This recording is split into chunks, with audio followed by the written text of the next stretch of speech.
دشمن سابقم یه لشکر آدم پشتم ظاهرم. یکی از غم بوده بهرام هر بار نوشتی تو صبح و از یه آدم بدخواب گرفتی واسه شنیدن حرفم سر تو خم کن. این آهنگر گوشیه یکم صداشو کم ده بازم عشق چشاتو داری با من میبانی که عکس من تو اتاقت کاغذ دیواری فلاش دوربین تو صورتم ارزش داره. بهرام تنهای دیروز امروز ارتش داره. اگه زخم صدام یا که اخم نگام به خاطر اینه اول تو دخم صدام شکل گرفت و اومدیم از زیر زمین که الان از صاحب سمتمون میگیره کمی. همه الان ازم منتظر لحظشم تا زیر بار سختی یا منم خم بشم. زیرش بد دلی خوابه که جو کفشی که پام آخرت واسه ما نبوده یه تفریح ساله که خیلی چیزا سلفیدیم توی این راه خون و عشقاتی کردیم ما توی این کار. حرفای توی دل منم میشه سبب که یه هدفون تو گوش باشه قلم جیب عقب و توی 24 ساعت این کار منه تو غمی نیست و باز راحت مثال تنت وقتی که مرده تو قبره با آسور خودته بگو بی خیالی دنیا مثل چاقوی کن.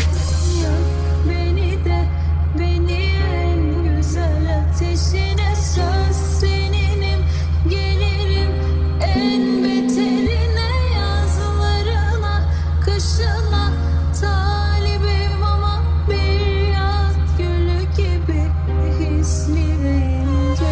علی لاله در به مادرم بگین که چشم راه نباشه علی نمیمونه علی لاله در زنده باد آزادی زنده باد ایران.